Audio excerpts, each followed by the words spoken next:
Assalamualaikum warahmatullahi wabarakatuh. Alhamdulillah nahmaduhu wa nasta'inuhu wa nastahdihi wa nastaghfiruh wa nu'minu bihi wa natawakkalu alayhi wa na'udzu billahi min shururi anfusina wa min sayyiati a'malina man yahdihillahu fala mudilla lahu wa man yudlil fala hadiya lahu. Ashhadu an la ilaha illallah wahdahu la syarika lahu wa anna Muhammadan abduhu wa rasuluh al-mab'uts rahmatan lil alamin. Arsalahu Allahu basyiran wa nadhira bayna yaday as-sa'ah fa adda al-amanah wa ballagha ar-risalah wa nasaha al-ummah wa jahada fillahi haqqa jihadih. Allahumma salli wa sallim wa barik ala habibina wa syafi'ina wa zukhrina wa qudwatina wa uswatina Muhammad ar-rahmatil muhda wa ni'matil musda wa ala alihi wa sahbihi wa man tabi'ahu wa nasarahu wa walah amma ba'du. Yang dihormati Jawatan Kuasa Surau Ad-Diniyah, para pelajar Tahfiz Ad-Diniyah, tuan-tuan haji, puan-puan hajah, muslimin muslimat yang dirahmati oleh Allah Subhanahu wa taala sekalian. Alhamdulillah, kita ucap syukur pada Allah Subhanahu wa taala kerana pada malam ini Allah Subhanahu wa taala mengizinkan kita untuk kita bersama dan menyambung pembacaan kitab Bidayah wan Nihayah karangan Al-Hafiz Al-Imam Ibn Katsir rahimahullah. Baik, dan kita masih lagi dalam membicarakan bab akhirat. Ini masih lagi dalam membicarakan bab mahsyar. Kata Imam Ibn Katsir rahimahullah, hari kiamat atau lebih tegasnya tiupan sangkakala untuk membangkitkan jasad-jasad yang telah terkubur terjadi pada hari Jumaat. Baik, kita semua ini akan kembali kepada tanah. Daripada tanah kita dijadikan dan kepada tanah kita akan dikembalikan. Maka bila kita dikembalikan kepada tanah untuk dibangkitkan semula, maka kita akan keluar semula daripada tanah. Walaupun kita telah baca hadis sebelum ni bahawa Allah Subhanahu wa taala akan menghancurkan dahulu alam ini, kemudian Allah Ta'ala akan jadikan semula permukaan bumi yang baru, dan Allah Subhanahu Wa Ta'ala letak semula jasad-jasad kita ini di dalam bumi, dan kemudian Allah Subhanahu Wa Ta'ala akan bangkitkan kita daripada kubur masing-masing, daripada tanah masing-masing. Dan berlakunya peristiwa dibangkitkan manusia daripada kubur ini adalah pada hari Jumaat, kerana ada dalil yang menyebut bahawa kita ini akan keluar semula daripada kubur kita pada hari Jumaat. Kiamat berlaku pada hari Jumaat dan kita akan dibangkitkan semula daripada kubur, keluar daripada kubur masing-masing pada hari Jumaat juga. Sebab itulah hari Jumaat satu hari kemuliaan yang diberi kepada umat Nabi Muhammad sallallahu alaihi wasallam. Banyak peristiwa besar yang berlaku pada hari Jumaat. Hari Jumaat ni tidak diberikan kepada umat-umat terdahulu daripada kita. Umat dahulu seperti mana Bani Israel, Allah Subhanahu wa taala tidak memberikan kepada mereka hari Jumaat sebagai hari kemuliaan. Allah Taala berikan kepada mereka hari Sabtu. Hari Sabtu. Dan kita semayang Jumaat, dia semayang Sabtu. Sebab itulah disebut dalam suratul Baqarah, di mana mereka yang engkar kepada arahan Nabi Musa AS, sepatutnya hari Sabtu mereka tidak pergi memancing, tidak pergi menangkap ikan, sepatutnya mereka pergi menunaikan ibadat bersama dengan Nabi Musa AS. Tetapi Allah Taala uji, hari Sabtu itulah ikan banyak, maka mereka tidak pergi menunaikan solat bersama dengan Nabi Musa AS, tidak meninggalkan pekerjaan mereka, menyebabkan mereka yang pergi menangkap ikan tu Allah SWT tukar jadi kunu kiradatan khasiin, tukar jadi kera yang hina. Baik, maka hari Jumaat ini salah satu daripadanya adalah kita akan dibangkitkan semula daripada kubur pada hari Jumaat. Kata Imam Malik bin Anas meriwayatkan dari Abu Hurairah radhiyallahu anhu, Rasulullah sallallahu alaihi wasallam bersabda, Allah Subhanahu wa taala berfirman, khairu yaumin tala'at fihi syamsu yaumal jum'ah, fihi khuliqa Adam wa fihi uhbita wa fihi tiba alaihi wa fihi mata wa fihi taqumu sa'ah wa ma min dabbatin illa wa hiya musikhatun yaumal jum'ah min hini tusbihu hatta tatlu'a asy-syamsu syafaqan min as-sa'ah illa al-jinna wal ins wa fiha sa'atun la yusadifuha 'abdun muslimun wa huwa yusalli yas'alu Allah syai'an illa a'tahu iyyah.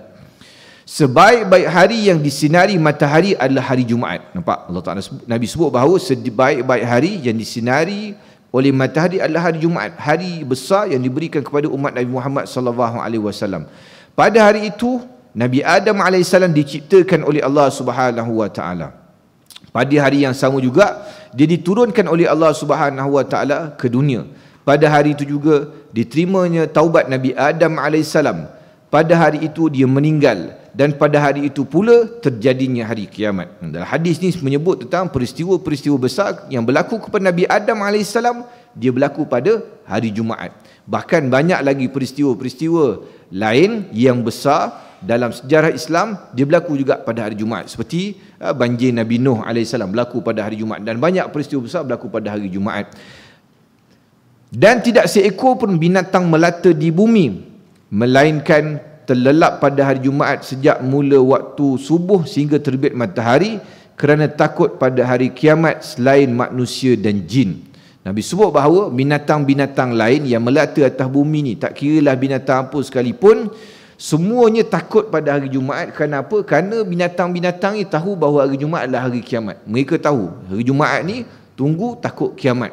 Melainkan manusia dan jin sahaja yang rasa macam tak ada apa jadi pada hari tersebut. Sedangkan kita ni umat Nabi Muhammad SAW telah diberitakan oleh Nabi tentang tanda-tanda kiamat. Kita telah baca hadis-hadis yang banyak Nabi sebut tentang tanda-tanda kiamat.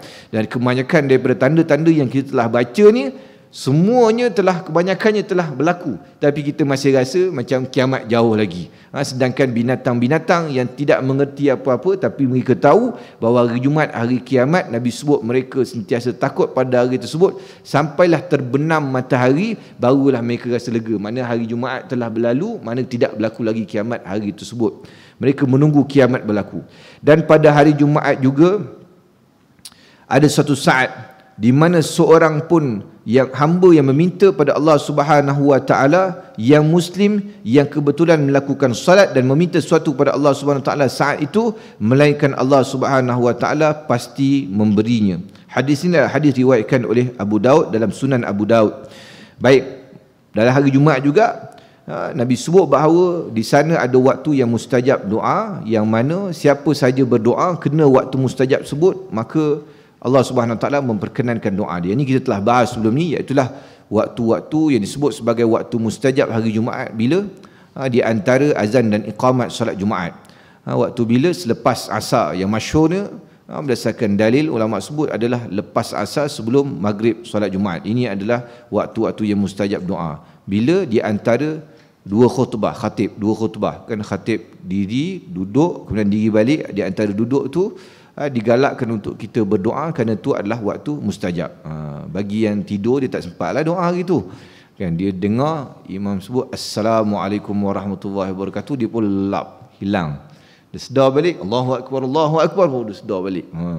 Itu tak ada chance doa kalau tidur macam tu. Kadang-kadang ada kawan tu tergolek sebenarnya Jumaat, dia berdiri, orang kamat dia tidur, orang kamat dia pun kelang kabut, dia pun bangun sembahyang, kaki dia hilang sebelah. Hilang buat apa? Jadi sesemut hilang, kebas. Tergolek kawan tu bangun-bangun. Baik. Kemudian jasad para nabi tidak dihancurkan oleh tanah. Baik. Imam Ahmad bin Hanbal meriwayatkan dari Aus bin Aus As-Saqafi radhiyallahu an, Rasulullah SAW bersabda. Nampak? Kita tidak dengar hadis yang diriwayatkan oleh Imam Syafi'i, Imam Malik, Imam Abu Hanifah, kerana mereka adalah ulama fiqh yang bukan sepenuh maknanya kepakaran mereka dalam bahagian hadis. Tetapi Imam Ahmad bin Hanbal dia adalah ulama mujtahid yang ada mazhab dia sendiri, dan dalam masa yang sama dia juga merupakan ulama hadis. Imam Ahmad, apa tu ada Sunan Imam Ahmad. Imam Ahmad bin Hanbal hafaz 1 juta hadis. 1 juta hadis berserta dengan berserta matan dan juga sanad dia. 1 juta hadis. Bukan sikit-sikit hadis. Dan Imam Bukhari belajar hadis, salah seorang guru dia adalah Imam Ahmad bin Hanbal. Imam Bukhari dia sempat belajar dengan Imam Ahmad bin Hanbal. Imam Bukhari ni sendiri digelar sebagai Amirul Mukminin fil Hadis, maknanya pemimpin orang beriman dalam hadis. Kerana Imam Bukhari ni adalah ulama yang sangat teliti dalam ilmu hadis, dan Allah Taala beri kelebihan kepada dia dalam mengingat suatu benda. Imam Bukhari menghafal hadis, mula hafal hadis umur 10 tahun. Imam Bukhari mula hafal hadis umur 10 tahun. Hafal Quran tak cerita lah. Dia lagi awal hafal Quran. Dia hafal hadis umur 10 tahun. Hafal hadis berserta matan dan sanad. Bukan matan ni saja. Dalam hadis ni, ilmu hadis dia ada dua benda penting. Iaitulah matan, yang bahasa Arab kita baca tu, sanad. Daripada siapa sampailah kepada Rasulullah SAW. Imam Bukhari dia hafal dua-dua. Masa umur dia 11 tahun, dekat kampung dia ada seorang ulama besar nama dia Imam Ad-Dakhili. Imam Dakhili ni baca hadis, mengajar, tersalah sebut periwayat hadis tersebut. Terlepas nama, tersilap sebut. Maka Imam Bukhari pada waktu tu umur 11 tahun angkat tangan. Dia kata, Syekh salah baca periwayat ni. Sepatutnya hadis ni riwayat oleh sipulan, bukan sipulan. Umur dia 11 tahun. Umur dia 16 tahun, orang-orang ulama-ulama di Bukhara dah mula gerun dengan dia. Kalau ulama-ulama mengajar pada waktu tu, Imam Bukhari belum ulama lagi. Dia budak-budak lagi, umur 16 tahun. Tapi dia dah hafal hadis banyak lah. Setiap kali ulama besar mengajar, Imam Bukhari datang, Tok Guru jadi takut. Takut apa? Takut tersalah sebut. Yalah, kita mengajar pun kadang-kadang terkucil juga, tersalah sebut. Tok Guru takut kalau Imam Bukhari ada. Jadi mereka semak betul-betul. Bahkan kalau kita baca kisah sirah Imam Bukhari, disebut bahawa Imam Bukhari ni, zaman dia, katakanlah contoh, kita kata ada orang Imam Bukhari datang, kemudian Imam Bukhari pergi.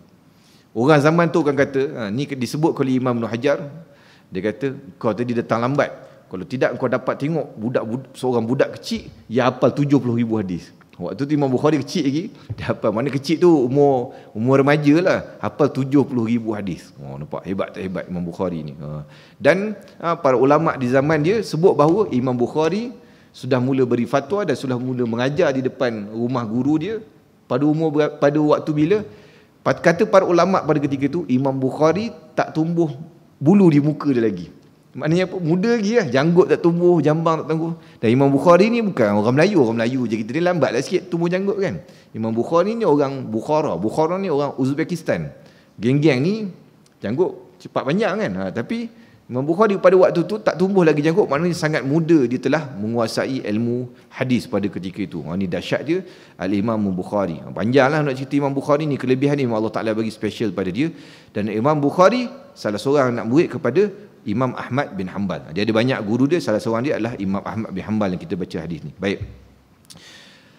Imam Ahmad bin Hanbal meriwayatkan dari Aus bin Aus As-Saqafi radhiyallahu anhu, Nabi SAW bersabda, "Inna min afdali ayyamikum yaumul jam'ah, fihi khuliqa Adam wa fihi qubida wa fihi nafkhah wa fihi sa'qah.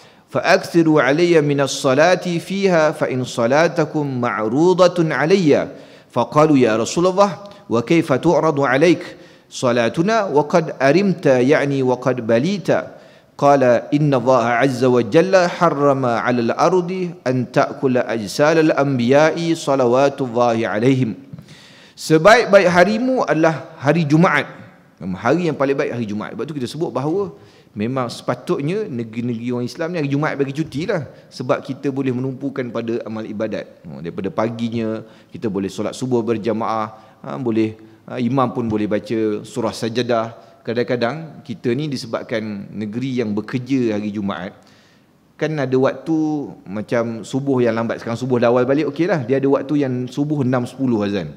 6.10 azan, bukan terus semayang.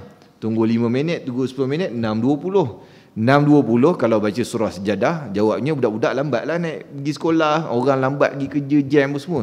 Jadi kadang-kadang ada ketikanya tak boleh nak baca surah Sajadah di tempat-tempat tengah bandar. Tapi di kampung-kampung ramai orang pencen, tak apalah. Sebab apa? Sebab kita bekerja. Jadinya banyak amal ibadat kita tak boleh nak buat. Kita tak payah nak datang sembahyang Jumaat awal. Kerana kalau kita bekerja, kita terkejar-kejar. Kadang-kadang sebelum Jumaat tu kita ada meeting apa semua, habis lambat, jadi kita lambat pergi sembahyang Jumaat.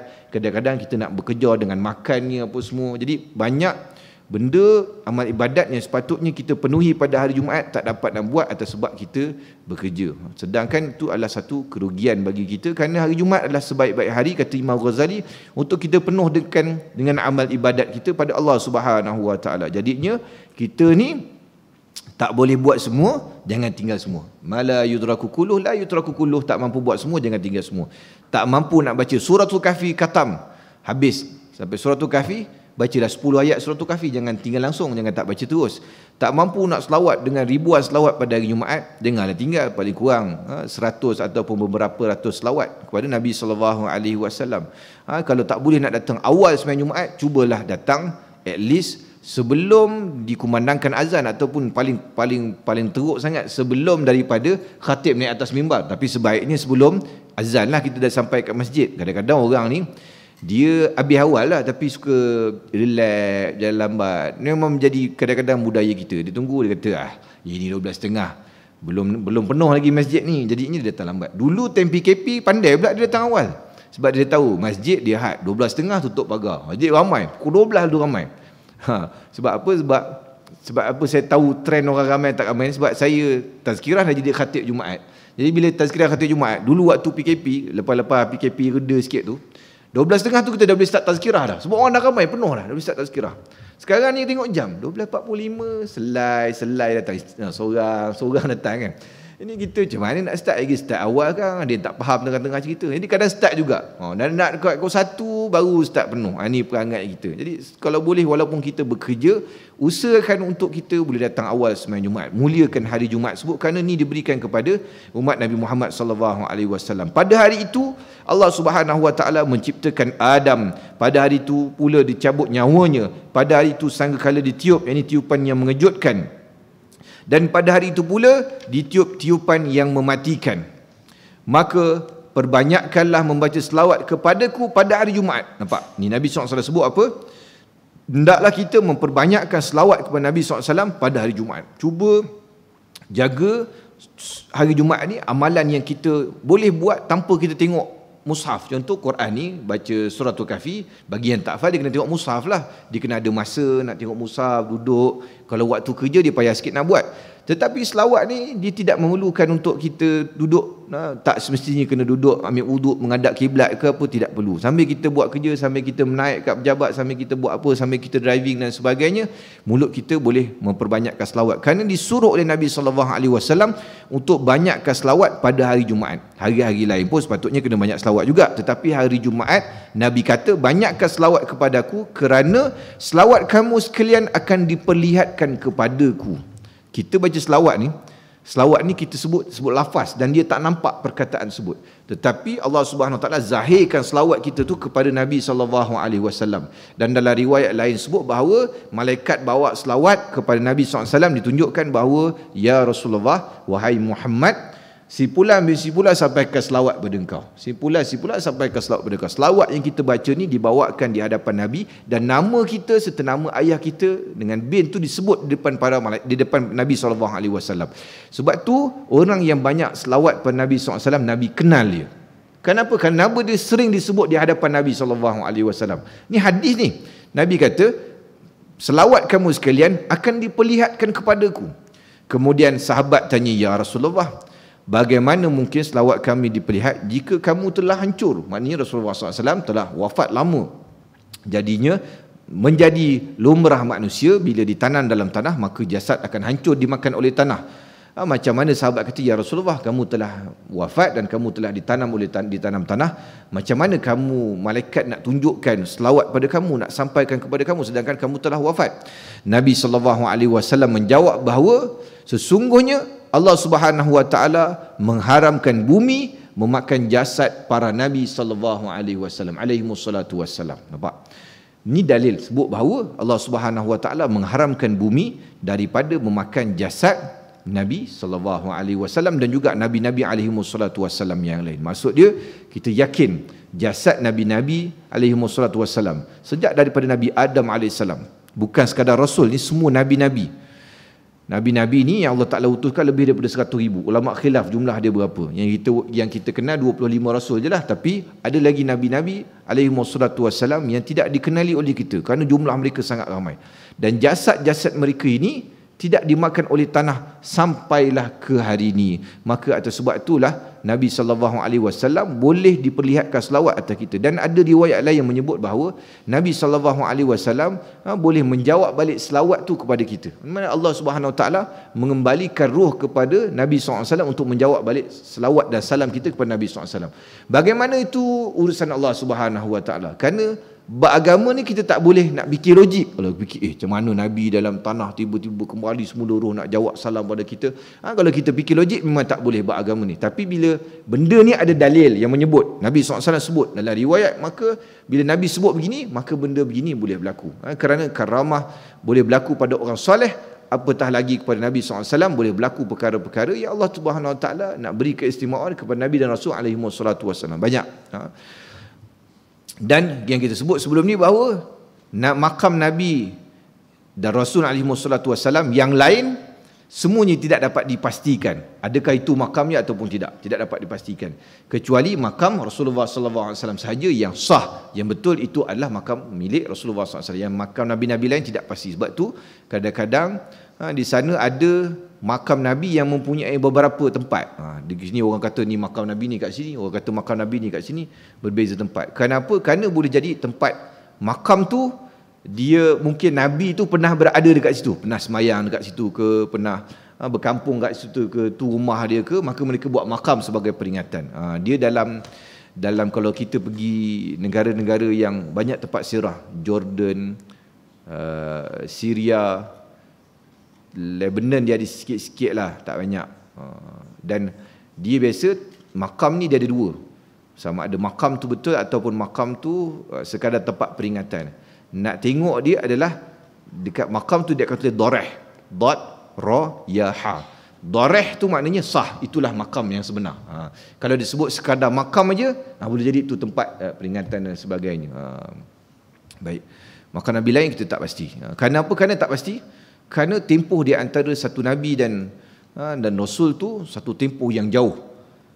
Nabi Isa dengan Nabi Musa AS lebih kurang 1,600 tahun.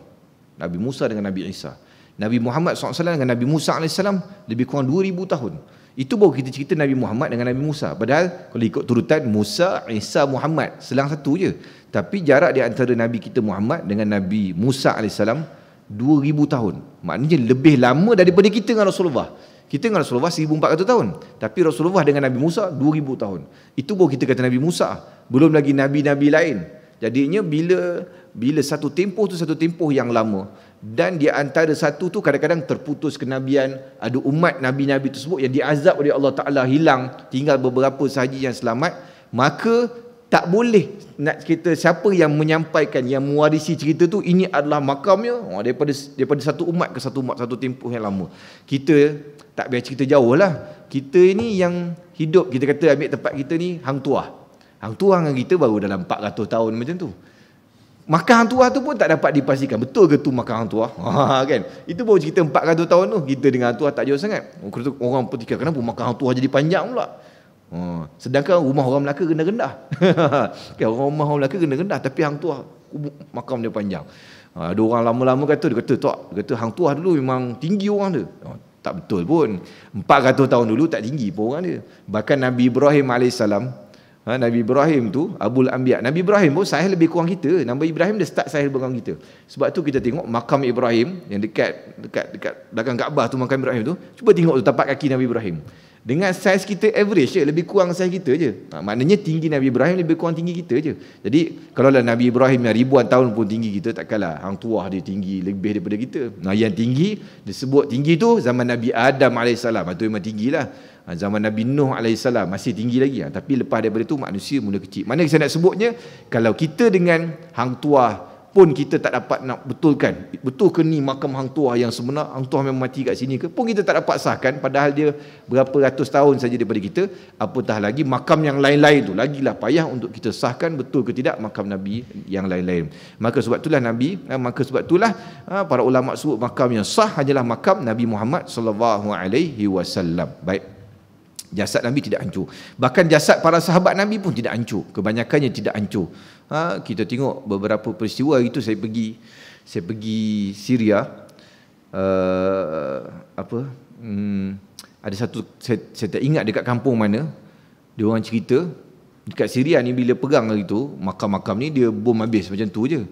Hari tu saya pergi makam Nabi Zakaria. Bila tengok Nabi Zakaria, kita pergi tengok hancur makam Nabi Zakaria, kena bom. Maka Khalid Al-Walid pun baru bina balik, hari tu kena bom. Jadi sebut ada satu makam sahabat dekat Syria kena bom. dan menyebabkan kubur tu terbongkar. Bila terbongkar, maka mereka nak baiki tu, tengok jasad sahabat tu masih ada lagi, macam ditanam 1400 tahun dulu. Jasad para sahabat pun tak hancur tanah. Banyak kisah dia. Kalau kita baca kisah Jabir bin Abdullah, jasad dia yang ditanam di tebing sungai Furat, kalau tak silap saya.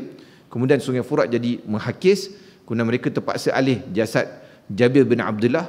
Mereka dapati jasad Jabir bin Abdullah masih sama lagi ketika ditanam. Ini banyak lagi makam-makam para sahabat yang mereka terpaksa alih, dan mereka dapati bahawa jasad para sahabat ini Allah Subhanahu Wa Taala lindungi dan hidup seperti mana biasa. Mana jasad itu seperti hidup seperti mana biasa, macam orang hidup. Lebih-lebih lagi mereka yang mati syahid. Bahkan kita kata bukan saja makam sahabat-sahabat, di tempat kita pun makam-makam orang yang soleh kan, berlaku proses pemindahan kubur dan sebagainya. Kita dapati memang ada beberapa peristiwa yang berlaku menunjukkan bahawa adanya jasad-jasad orang yang soleh yang lepas dibongkar kembali kubur dia selepas 20, 30 tahun, 50 tahun, mereka dapati jasad dia masih elok lagi. Bahkan kain kapan pun tak rosak. Kain ni kalau kita ikut logik dia, sekejap dia akan hancur kena tanah. Saya duduk apartmen, kadang baju kena tiup angin, jatuh bawah kat awning orang bawah. Tak lama baju tereput, tak sampai setahun pun baju tu tengok hari-hari, baju kesian, baju aku ni tak boleh ambil sebab atas bumbu orang kan. Tak sampai setahun, hilang dah baju tu, tak nampak rupa dah baju tu. Itu baju. Nanti kain kapan ni bukannya tahan sangat pun, nipis je. Memang bukan untuk buat tahan lama. Lainlah kain kapan buat daripada seluar jin tu mungkinlah tahan lama sikit kan, buat daripada kain denim, kain kapan dia. Dia ni masa hidup dulu suka pakai seluar jin, jadi kain kapan ni kita buat daripada kain denim. Tu mungkinlah tahan lama sikit. Tapi kain kapan ni kain yang paling murah sebab orang nak tanam. Tapi bayangkan kalau ikut logik dia hancur, tapi lepas dibongkar kubur 20, 30 tahun, kain kapan pun tak hancur. Cuma kotor je sebab kena air tanah. Tu lumrah tapi tidak hancur. Ni Allah SWT pelihara jasad-jasad orang yang soleh. Apatah lagi para jasad Nabi dan Rasul alaihimussalatu wassalam, Allah Ta'ala pelihara. Baik. Tapi kita, kata para ulama', kita jangan kejar jasad hancur, jasad tak hancur. Yang penting kita buat amal. Kita ni duk fikir, jasad aku ni hancur ke tak hancur? Potong kuku, tengok kuku aku ni hancur ke tak? Kalau kuku aku hancur, maknanya aku mati, tanaman hancur lagi. Kuku tak hancur, jangan tak payah fikir gitu. Ini kita serah pada Allah Ta'ala. Yang penting, kerana jasad ni dia tidaklah suatu yang penting. Allah Ta'ala bagi pelihara jasad Nabi-Nabi dan Rasulullah SAW, para sahabat, syuhada ni sebagai kemuliaan jasad mereka. Boleh jadi kerana jasad mereka ni sepanjang hidup mereka tidak pernah digunakan untuk buat maksiat pada Allah Ta'ala. Jadi jasad dia Allah Ta'ala pelihara. Tetapi kalaulah jasad tu hancur, jangan kita kata hancur kawan ni bila gali balik kubur Ustaz Azbullah nanti. Kata contoh kan, gali kubur Ustaz Azbullah yang muda-muda ni, tengoklah tinggal tulang, Ustaz Azbullah pun sama juga. Tak ada. Kita tidak menjamin tulang ke jasad tu hancur ke tidak. Kerana apa? Kerana kita sudah berada di alam roh. Itu satu alam barzah ni, satu alam yang lain. Orang tu boleh dapat nikmat ataupun boleh azab di dalam alam barzah dia. Baik. Kemudian yang seterusnya adalah bumi Mekah pertama kali bagi Nabi Muhammad sallallahu alaihi wasallam. Bumi Mekah ni maksudnya apa? Dibukakan tanah kubur itu untuk dibangkitkan semula manusia.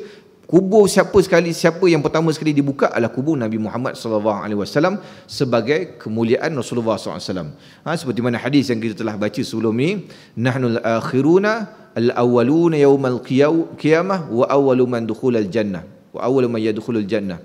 Kita adalah umat yang terakhir, tetapi umat yang pertama sekali dekat akhirat dan yang pertama sekali akan masuk syurga. Bila kata umat pertama ke akhirat, maksud dia akan bangkit pertama sekali untuk menuju alam akhirat adalah Rasulullah sallallahu alaihi wasallam. Baik. Muslim bin Hajjaj meriwayatkan bahawa perawi hadis ini berkata, Abu Hurairah radhiyallahu anhu telah menceritakan kepadaku Rasulullah sallallahu alaihi wasallam bersabda, ana sayyidu waladi Adam yaumal qiyamah wa awwalu man yanshaqqu anhu al-qabr wa awwalu syafi'in wa awwalu musyaffa'. Aku adalah pemimpin anak cucu Adam pada hari kiamat, orang yang pertama sekali dikeluarkan dari rekahan bumi dan orang yang pertama sekali memberi syafaat dan orang yang pertama sekali diterima syafaatnya. Baik, kita telah baca hadis sebelum ni bahawa walaupun bapa kepada semua manusia adalah Nabi Adam AS, tetapi di hari kiamat yang menjadi penghulu kepada semua manusia adalah Nabi Muhammad SAW, Nabi yang terakhir.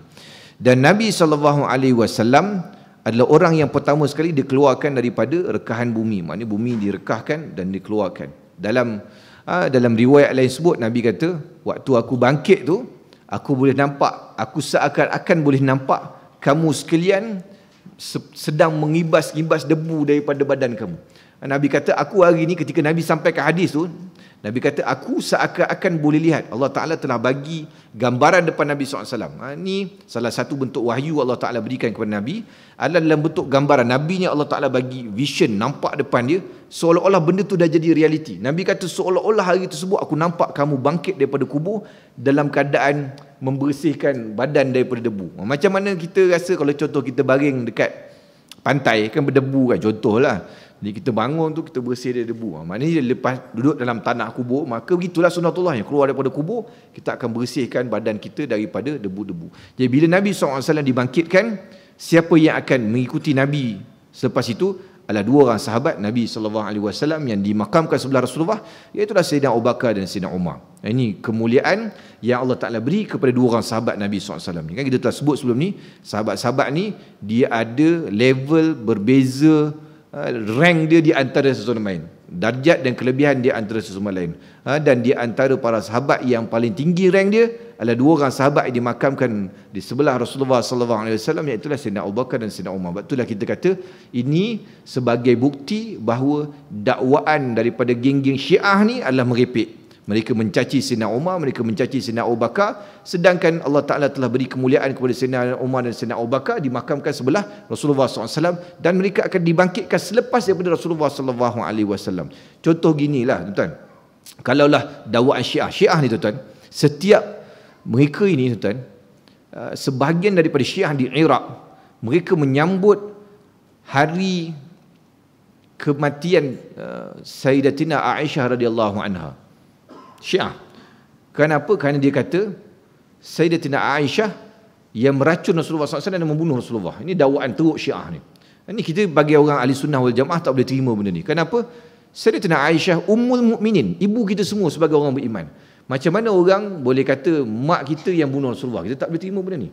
Bahkan setiap kali hari kematian Sayyidatina Aisyah, orang-orang Syiah ni mereka buat banner dan slogan, mereka kata Aisyah finnar, Abu Bakar finnar, Umar finnar. Aisyah dalam neraka, Abu Bakar dalam neraka, Umar dalam neraka. Mereka buat statement begitu. Dan mereka ini kalau kita dengar doa-doa mereka, mereka melaknat Sayyidina Abu Bakar, Sayyidina Umar dan Sayyidatina Aisyah. Dia kata Sayyidatina Aisyah buat sepakatan dengan bapa dia supaya selepas Nabi wafat, lepas dia bunuh Rasulullah, lepas Nabi wafat, Sayyidina Abu Bakar dilantik menjadi khalifah menggantikan Rasulullah. Maknanya konspirasi di antara Abu Bakar dengan anak dia Sayyidatina Aisyah ini dakwaan merepek lah. Kalaulah Abu Bakar ni ahli neraka, kalaulah Umar ni ahli neraka, takkanlah Allah Subhanahu Wa Taala membenarkan jasad Nabi yang mulia ditanam sebelah dua orang ahli neraka. Takkan tuan-tuan, takkan jadi begitu. Kita ni tuan-tuan dapat tanam dekat Madinah pun kita rasa, untung orang ni. Katakanlah ada di antara jiran-jiran kita meninggal dunia di Madinah, kemudian dapat tanam dekat Baqi'. Dapat tanam dekat Baqi' pun bukannya dekat makam Nabi. Baqi' tu kan luas. Yang bahagian kubur baru-baru dia tu belakang, dekat dengan jalan raya, jauh tu dengan Masjid Nabawi. Kita pun kata, untungnya kawan kita ni Allah Ta'ala ampunkan dosa dia. Mesti dia ada amal soleh ni. Orang hebat ni dapat mati kat Madinatul Munawwarah. Kalau orang biasa dapat tanam jauh kat Baqi' pun kita rasa orang ni hebat. Takkanlah orang yang dapat tanam sebelah makam Nabi dua orang tu sebagai ahli neraka. Ini merepek lah tuan-tuan. Ini dakwaan yang merepek daripada Syiah. Syiah ni banyak buat benda ni, cerita bohong dan merepek tuan-tuan. Syiah ni tuan-tuan, kita nak kata punya merepek. Mereka lah punca banyak hadis palsu keluar. Syiah lah. Kenapa banyak hadis palsu keluar? Sebab mereka banyak menolak ramai sahabat. Mereka cuma terima sahabat-sahabat yang rapat dengan Sayyidina Ali karamallahu wajhah aja yang mereka terima hadis. Majoriti sahabat Abu Hurairah dan lain-lain yang meriwayatkan hadis, Anas bin Malik, Abdullah bin Umar dan lain-lain, mereka tolak hadis. Dah kalau mereka tolak majoriti sahabat, dan majoriti sahabat yang meriwayatkan hadis Nabi SAW, dah mana mereka nak dapat sumber agama? Jadi bila mereka tak ada sumber agama, mereka mencipta-cipta hadis yang bukan-bukan. Itu dapat hadis palsu banyak daripada ciptaan Syiah. Dan sejak zaman bila start munculnya Rafidah ni, geng-geng Syiah ni, maka start itulah ulama' mula memperhatikan hadis satu persatu. Dulu Ada satu di zaman Abdullah bin Abbas. Abdullah bin Abbas ni kan ketika Nabi wafat umur dia baru belasan tahun. Jadi dia muda lagi. Jadi dia hidup panjang sampai zaman tabi'in. Ada satu hari orang bawa hadis kepada Abdullah bin Abbas. Orang bacakan hadis kepada Abdullah bin Abbas. Kemudian Abdullah bin Abbas buat tak dengar je. Buat tak dengar. Kemudian orang tu kata, wahai Abdullah bin Abbas, kamu kan sahabat Nabi. Ini aku baca hadis Nabi ni pada kamu. Abdullah bin Abbas kata, sejak ramai geng pembohong ni yang suka mereka hadis ni, aku takkan dengar hadis melainkan aku tahu selidik dulu. Kamu ni siapa, kamu berguru dengan siapa, hadis ni kamu ambil daripada siapa sampailah ke Rasulullah SAW. Abdullah bin Abbas kata, dulu ketika tak ada geng-geng pembohong ni, kami orang baca hadis kami akan membeliakkan mata, maknanya tumpukan perhatian, kerana ni adalah sabda Nabi SAW. Tetapi start mula adanya geng-geng pembohong daripada Syiah ni, maka adanya ilmu yang disebut sebagai jarah wa ta'dil, ilmu yang disebut sebagai rijalul hadis. Kenapa? Kerana nak memperhatikan riwayat seorang demi seorang hadis ni, nak pastikan hadis tu betul. Dan kata Imam Syafi'i rahimahullah, dia kata, aku tak pernah nampak satu kaum yang lebih banyak pembohong daripada Syiah. Syiah ni memang kuat pembohong. Kan, dan Syiah ni suka mentafsir Quran ikut suka hati dia. Kan kita baca ayat, inna akramakum indallahi atqakum. Sesungguhnya semulia-mulia kamu di sisi Allah adalah yang paling takwa. Atqakum tu ulama sepakat, ijma' ulama, dia adalah maksud dia takwa. Dalam bahasa Arab pun maksud dia takwa. Atqakum tu adalah takwa. Sebaik-baik kamu, semulia-mulia kamu di sisi Allah adalah yang paling tinggi takwa dia. Tapi Syiah translate lain. Sesungguhnya semulia-mulia kamu di sisi Allah, indallahi atqakum, ditafsir dengan paling banyak taqiyah. Paling banyak taqiyah apa? Paling banyak pembohong. Maksud dia macam itulah. Maknanya semulia-mulia kamu di sisi Allah adalah yang paling banyak bohong. Sebab tu Syiah ni kuat bohong. Kuat bohong. Betul, Syiah ni tak boleh pakai. Siapa yang kuat bohong dia sama macam geng Syiah ni juga. Baik. Kita sebut tadi, maka dibangkitkan Nabi SAW, kemudian dua orang sahabat dia, Sayyidina Abu Bakar, Sayyidina Umar, dan kemudian mereka yang ditanam di kuburan Baqi'. Sebab tu kita sebut sebelum ni bahawa kelebihan mati di Madinatul Munawwarah. Kalau boleh, Nabi kata usaha kalau boleh dapat doa untuk mati di Madinatul Munawwarah, kita doa untuk meninggal di Madinatul Munawwarah. Ini tempat yang paling mulia untuk kita meninggal dunia. Tak payah risaulah, dia kata, Ustaz, nanti kalau tanam Madinah nanti ahli keluarga tak boleh ziarah, raya tak boleh ziarah apa semua. Ingat kalau tanam kat sini orang ziarah ke? Bila tentu lagi orang ziarah. Buat setahun dua orang buat nangis lah. Sebulan, 2-3 bulan orang datang. Lepas tu bersemak kubur. Tak ada orang datang. Belum tentu lagi. Dia datang tak datang ni nombor 2. Yang penting anak ni mendoakan kita. Doa tu sampai. Tak mesti sampai kubur. Doa kat rumah, anak tu buat amal soleh, sedekah, niat kepada ayah dia. Anak soleh insya-Allah akan sampai. Tak perlulah dekat ataupun jauh. Tempat yang paling mulia, duduk dapat tanam dekat situ. Kemudian barulah orang Mekah, dan kemudianlah barulah manusia-manusia lain dibangkitkan. Dan Nabi SAW orang yang pertama sekali memberi syafaat dan diterima syafaatnya. Kita telah baca sebelum ni lah hadis yang panjang di mana Nabi SAW manusia pada hari kiamat berjumpa dengan Nabi-Nabi dan Rasulullah SAW, tetapi Nabi-Nabi dan Rasulullah SAW yang lain tidak mampu untuk memberi syafaat pada waktu itu kerana syafaat dia tidak diterima oleh Allah Ta'ala lagi, dan mereka takut untuk berbicara dengan Allah SWT atas kelemahan dan kesilapan yang masing-masing pernah lakukan. Kecuali Nabi kita Nabi Muhammad SAW, Allah Ta'ala terima syafaat dia dan dia boleh memberi syafaat kepada umat dia. Betul, untung kita jadi umat Nabi Muhammad SAW. Baik. Dalam sebuah hadis lain, hadis sahih riwayat Muslim, Rasulullah SAW bersabda, "Ana awwalu man tanshaqqu anhu al-ard, fa ajidu Musa muta'alliqan biqa'imatin fala adri afaqa qabli am ajuziya bi sa'qat at-tur." Aku adalah orang yang pertama sekali direkahkan bumi. Tiba-tiba aku melihat Nabi Musa berpegangan pada kaki Arash. Aku tidak tahu apakah dia memegang sudah atau adakah dia memang sudah sedar sebelum aku, atau itu balasan baginya atas pingsannya dulu di peristiwa di Bukit Tur Sina. Baik. Dalam hadis ini disebutkan tentang, kata Imam Ibn Katsir, dalam hadis ini disebutkan tentang apa yang akan dialami oleh Nabi Musa saat merekahnya bumi pada hari kebangkitan. Akan tetapi kata-kata tersebut kemungkinan berasal dari seorang perawi disebabkan teringat olehnya suatu hadis lain, kemudian diletakkan dalam hadis ini. Keraguan yang dinyatakan oleh Rasulullah SAW ini tidak jelas maksudnya, terutama sabda baginda, atau itu merupakan balasan baginya atas pengsannya dulu pada peristiwa di Bukit Tur. Baik, cerita dia macam ni. Baik. Hadis ni dia ada berbeza pendapat di kalangan ulama. Baik. Kerana ada satu hadis lain yang menyebut tentang, ni cerita tadi Nabi kata, aku orang pertama sekali dibangkitkan oleh Allah Ta'ala. ketika dibangkitkan semula manusia. Tadi hadis yang kita baca tadi. Baik. Kemudian hadis ni pula sebut, dia kata aku dibangkitkan oleh Allah Taala. Kemudian dia masuk hadis yang cerita tentang Nabi kata aku nampak Musa AS berpegang pada kaki Arash. Maknanya Nabi bangkit-bangkit, dia nampak Musa berpegang kaki Arash. Baik. Kata Imam Ibn Katsir, boleh jadi perawi hadis ni tersilap meriwayatkan hadis kerana telah tercampur di antara dua hadis. Baik. Bahkan mengikut yang saya semak memang betul. Kerana hadis yang menyebut tentang Nabi Musa berpegang dekat kaki Arash ni, dia adalah hadis yang dalam bab Allah Subhanahu Wa Taala menunjukkan diri dia dan kebesaran dia di mahsyar. Baik, faham macam ni? Ini dibangkitkan Nabi SAW, dibangkitkan manusia daripada kubur, Nabi SAW yang bangkit pertama sekali. Kemudian baru Nabi. Ini jelas. Baik. Kemudian bila manusia bergerak di mahsyar apa semua, menunggu bertemu dengan Allah Subhanahu Wa Taala, manusia ni dah jaga dah. Kemudian bila Allah Subhanahu Wa Taala memunculkan diri dia dengan kebesaran, dengan keindahan dan kecantikan dia, manusia pada waktu tersebut pingsan, termasuk Nabi Muhammad SAW. Kenapa? Kerana tak nampak tengok kebesaran Allah SWT ni. Manusia tak tahan, boleh pingsan pada ketika itu. Baik. Kemudian Nabi sedar balik. Itu hadis yang disebut bahawa aku nampak Musa berada di salah satu daripada kaki Arash. Nabi Musa dah bangun. Baik. Maknanya yang ni kali kedua pingsan, dan kali kedua tu yang tu Musa tak pingsan. Kenapa kata Nabi SAW Musa tak pingsan? Bila Allah Ta'ala munculkan diri dia, orang lain pingsan, Nabi Musa tak pingsan. Kerana kata Nabi SAW, atau itu merupakan balasan baginya atas pingsannya dulu peristiwa di Bukit Tur. Ingat, atas dunia dulu Nabi Musa AS kan, wa kallamallahu Musa taklima. Nabi Musa boleh bercakap dengan Allah Subhanahu Wa Taala dengan perkataan-perkataan, berkata-kata dengan Allah Taala. Antara perkataan Nabi Musa AS apabila bermunajat dengan Allah Taala, dia kata, Inni anzuru ilaik. Sungguhnya uridu an anzuru ilaik. Sungguhnya aku teringin nak tengok engkau wahai Tuhanku. Nabi Musa kata bila dia bercakap dengan Allah Taala, dia kata bila bercakap berkata-kata dan Allah balas balik kata-kata dia, maka dia kata aku teringin nak lihat engkau wahai Allah Subhanahu Taala.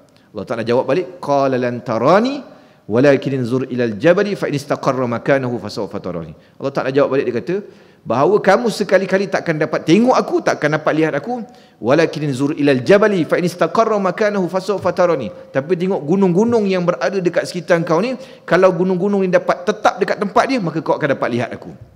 Falamma tajalla rabbuhu lil jabali ja'alahu dakkan wa kharra Musa sa'iqa. Apabila Allah Subhanahu Wa Taala tajalla ni bukan Allah Taala munculkan diri. Allah Taala istilah dia seakan-akan kita kata Allah Ta'ala seperti baru nak berkehendak munculkan diri. Tak munculkan lagi, berkehendak nak munculkan diri. Gunung-gunung di sekitar Nabi Musa AS, gunung-gunung ja'alahu dakkan wa kharra Musa sa'iqa. Hancur lebur gunung-gunung ni, terbakar habis, hancur. Wa kharra Musa sa'iqa. Maka Musa pun pingsan pada ketika itu. Jadinya kata Nabi SAW, boleh jadi Musa hari tersebut ketika Allah Ta'ala munculkan diri, Musa tak pingsan, orang lain semua pingsan. Kenapa? Musa dah pingsan dulu awal atas dunia. Boleh jadi begitu. Kerana itulah Nabi kata dalam riwayat bahawa aku bangun tengok Nabi Musa AS telah berada di kaki salah satu daripada kaki Arash. Baik. Nanti kita akan baca hadis ini satu lagi dalam bab berkaitan dengan kita dapat melihat Allah Subhanahu Wa Taala di mahsyar kelak. Ada hadis, ada dalil-dalil yang menyebut bahawa kita akan dapat, orang beriman, orang mukmin akan dapat melihat Allah Subhanahu Wa Taala secara jelas di mahsyar nanti. Orang mukmin. Adalah hadis sebut orang mukmin. Orang kafir Allah Taala haramkan dia daripada melihat kebesaran dan keindahan Allah Taala. Orang beriman Allah Taala bagi dia peluang untuk lihat Allah Subhanahu Wa Taala hari tersebut. Kenapa orang kafir tak nampak? Kerana ada pendapat ulama berdasarkan ayat Quran yang menyebut tentang Allah Subhanahu Wa Taala membutakan mata orang kafir, yang menyebut qala rabbi lima hasyartani a'ma wa qad kuntu basira. Ayat tu kan, wahai Tuhanku, kenapa kau bangkitkan aku dalam keadaan buta sedangkan dulu aku dapat melihat? Qala kadzalika atatka ayatuna fanasitaha wa kadzalikal yauma tunsa. Dulu kat atas dunia kami bagi kepada kamu ayat-ayat keterangan kami, kamu buat lupa, kamu buat tak nampak. Wa kadzalikal yauma tunsa. Hari ni kami lupakan kamu. Hari ni kami buta kata mata kamu.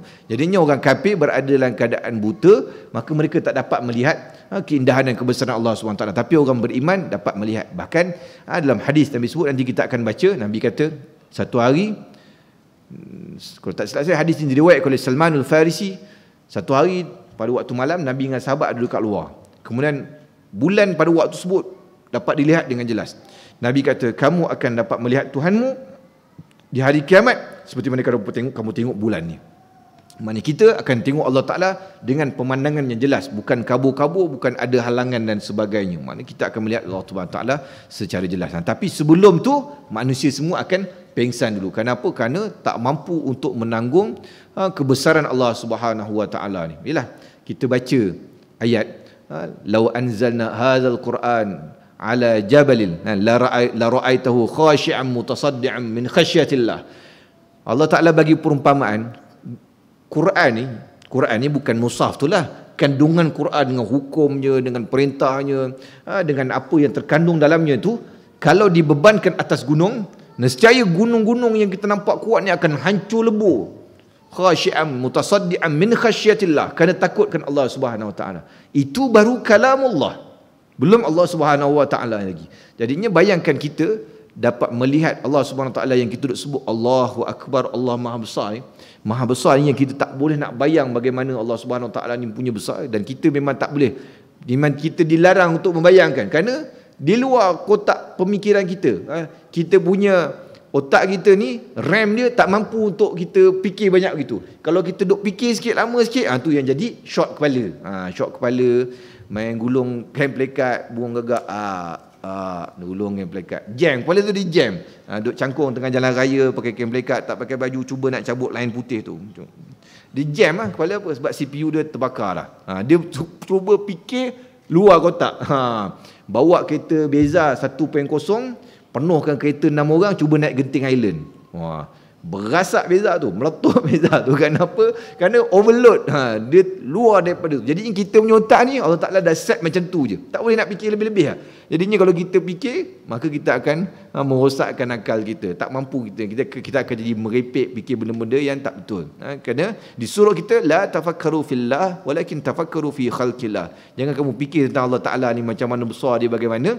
Kita fikirlah tentang macam mana Allah Ta'ala ciptakan makhluk, ciptakan alam ni. Itu Allah Ta'ala suruh fikir. Jadinya kita semua orang beriman, tuan-tuan dan saya sekalian, insya-Allah kita akan dapat melihat Allah Subhanahu Wa Ta'ala di mahsyar dan di dalam syurga Allah Subhanahu Wa Ta'ala nanti. Baik. Kemudian satu lagi hadis yang terakhir, iaitulah Imam Ahmad bin Hanbal meriwayatkan dari Aisyah radhiyallahu anha bahawa Rasulullah sallallahu alaihi wasallam pada hari kiamat kelak, Nabi SAW bersabda, pada hari kiamat kelak manusia akan dibangkitkan dalam keadaan tanpa alas kaki, telanjang dan tidak berkhitan. Perawi hadis ni berkata, Aisyah bertanya, ya Rasulullah, bagaimana halnya dengan aurat? Nabi SAW membaca ayat, likulli mri'im minhum yawma idzin sya'nu yughnih. Setiap orang dari mereka pada hari itu mempunyai urusan yang cukup menyibukkan. Baik, Nabi sebut bahawa sebahagian besar, ini dalam hadis ni menyebut bahawa manusia dibangkitkan dalam keadaan tidak akan berpakaian. Baju tak ada, apa pun tak ada, spender pun tak ada, selipar pun tak ada. Tetapi ada manusia-manusia tertentu yang diberikan pakaian oleh Allah Subhanahu Wa Taala. Nabi-nabi dan rasul-rasul tertentu Allah Subhanahu Wa Taala pilih, sebahagiannya dapat pakaian daripada Allah Taala atas kemuliaan mereka. Tetapi kita ni orang biasa ni tak pakai apa-apa tak pakai apa-apa, memang itulah macam mana kita dilahirkan, macam itulah kita dekat padang mahsyar.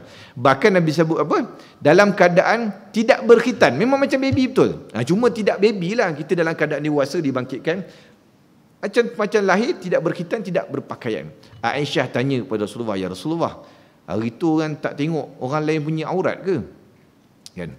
Nabi kata hari tu, Nabi baca ayat, likulli mri'im minhum yawma idzin sya'nu yughni. Semua orang pada hari tu ada urusan yang cukup menyibukkan. Maksud dia apa? Manusia ni bila dia dah sibuk sangat pada hari sebab fikir macam mana lah aku ni nak lepas daripada neraka Allah Ta'ala, macam mana lah aku nak jawab depan Allah Ta'ala, dia tak sempat nak tengok orang lain punya. Dia atas dunia ni sebab apa? Orang sempat fikir pasal orang lain sebab kawan tu tak ada kerja. Biasa orang yang suka sibuk pasal orang lain, orang ni lah, tengok orang ni lah, kenapa lah orang ni sibuk berbicara pasal orang lain. Orang ni biasa tak ada kerja. Dia tak sibuk, tak cukup sibuk. Kerana orang yang sibuk, dia tak sempat pun nak ambil tahu pasal orang lain kan. Contohlah kita kata, orang yang sibuk, kita kata zaman kita ni lah, kita ambil contoh mudah. Orang yang sibuk, dia mungkin tengok Facebook tu lebih kurang, ataupun tak tengok pun Facebook tu kadang. Orang cerita, tahu tak cerita ni viral sekarang ni? Oh, dia tak tahu apa benda, tak tahu. Oh, dia tahu tak cerita? Bahaya sebut kan. Orang tahu cerita terkini kan. Dia tak tahu. Kenapa? Dia tak sempat nak ambil tahu pun. Sebab apa? Sebab dia sibuk. Tapi kalau orang tu tak sibuk, dia ada banyak masa lapang, apa dia buat? Buka Facebook, duk tengok viral isu orang ni. Orang ni ada isu viral. Duk tengoklah Google jadi. Netizen kita ni pandai apa ni. Dia kaji, boleh kaji habis. Netizen kita ni kalah CIA kalau dia check. Dia tahu orang ni bila, ni betul apa semua kan. Yang mana kes apa? Sebab kes banyak masa. Kalau tak ada masa, dia takkan sibuk gitu. Ini memang lumrah manusia. Jadinya di mahsyar orang semua sibuk tentang urusan masing-masing depan Allah SWT. Semua orang nak menyelamatkan diri, fikir macam mana nak menyelesaikan masalah masing-masing depan Allah Ta'ala. Bila Allah Ta'ala tanya, Allah Ta'ala hisap nanti. Jadi pada hari tersebut tak ada orang tak sempat nak tengok hal orang lain. Tak ada nak tengok orang lain punya gitu. Tak pakai tak ada masa nak sibuk kan. Kita atas dunia banyak masa kan. Ada apa nama? Kadang ada orang bilik air boleh berbual pula sambil buang kecil tu. Yang di kecil biru tu dia bual dengan kawan sebelah. Sampai macam tu. Tak senonok kan. Di akhirat tidak akan jadi, manusia tidak akan tengok aurat masing-masing kerana sibuk pada ketika tersebut. Dan di akhirat tak ada istilah aurat dah. Hukum syarak ni, aurat, semayang pun semua atas dunia je. Masuk kubur dah tak ada hukum syarak dah. Maknanya akhirat bangkit dah tak ada hukum syarak dah, tak ada kena tutup aurat apa semua. Jadinya tutup aurat atas dunia kan, akhirat tak ada lagi dah. Dah solat atas dunia, lepas tu tak ada lagi dah. Jadinya orang yang tutup aurat ni mungkin dipikir dia dah dekat dengan akhirat agaknya. Jadi dia rasa dia dah jadi bakal jenazah agaknya. Wallahu a'lam. Insya-Allah kita sambung kuliah kita pada bulan hadapan kitab ini. Saya mohon maaf jika ada salah silap dan sebagainya. Aku qauli hadza wa astaghfirullahal azim li wa lakum. Wassalamualaikum warahmatullahi wabarakatuh.